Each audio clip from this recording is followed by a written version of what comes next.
Let's move on to the Roosters and their premiership credentials. Are they being questioned now after this loss yet again to the Melbourne Storm? Now, the Roosters have been flying, and we've been talking about how they are the real deal and they are premiership contenders. But with a performance like this again against the top liner, you start to ask those questions. Really, are they? I'm a little bit old school, Braith. I often think statistics are like matches. They can be dangerous in the wrong hands. But in this instance, they absolutely paint the picture and tell the story. The Roosters have won 1 game from 8 against the current top 8 sides this season. That was when they beat Canterbury Bankstown earlier in the year. And against the Melbourne Storm and Penrith, they are their absolute kryptonite. They're 1 from 20, as that number on the left-hand side of your screen shows. It's unbelievable. I mean, look at these stats here, Buzz. This is incredible. Like 1 from 20 since 2020 against the Panthers and the Storm. Now, even this year, which surprised me when you look at the stats, they've only won 1 from 8 games against any of the teams right now currently in the top 8. That doesn't bode too well for them. No, and in the last month, I thought they've had a real powerful month. And, you know, the emotional of Jared retiring and Manu and all those guys. Mate, I'm thinking they're a dark horse now in the competition, but those stats are alarming. Yeah, I didn't think those stats are alarming. I think they're a heavyweight. Yeah. I think that they're a top 4 side every day. They should be. Look, on paper they should be. And it's not a jinx. They just turn up against these top sides and, 1 in 20 over a long period of time. I've looked at the coaching help that Robbo's had. He's had 4 NRL coaches, assistants, Adam O'Brien, Jason Riles, Justin Holbrook, Craig Fitzgibbon. And they've all been there for this 1 from 20. So it's really hard, you know, to work out with the roster they've got why they can't dismantle these good sides, because those assistants, I said, they're sharp people. They should be able. They should be able to break down these teams.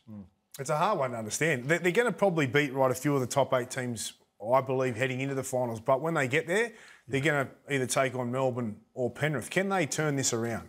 Can we see them? They weren't even close on the weekend, let's be fair. They weren't even close to beating Melbourne. And Melbourne are going to get better because Munster's going to come back in. Look, I think they can. I think the Roosters are one of the heavyweights.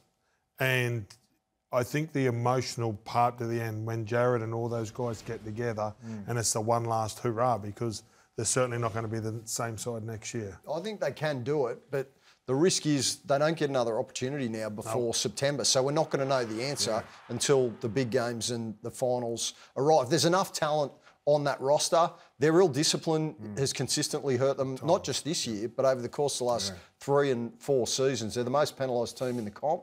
But look, Trent Robinson has got the runs on the board and he's got to find the answers. And it's very easy to say, Gordy, Hargreaves and Manu back. Great players, key players, but Melbourne have got Munster, Sofa, Solomona and Walsh to come back. So they were as under strength as the Chooks were. I thought the Chooks might have been, they had a lot of Origin boys backing up, 4 or 5. Swali hadn't paid for a long period of time. And yeah, but you know what, Buzz? That would usually be an excuse until you look at the record.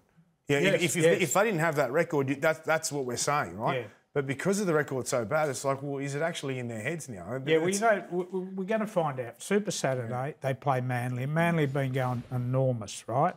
As you pointed out, they've only beat 1 top 8 side. They're 1 point behind. This will determine the top 4 this game. And if the Chooks...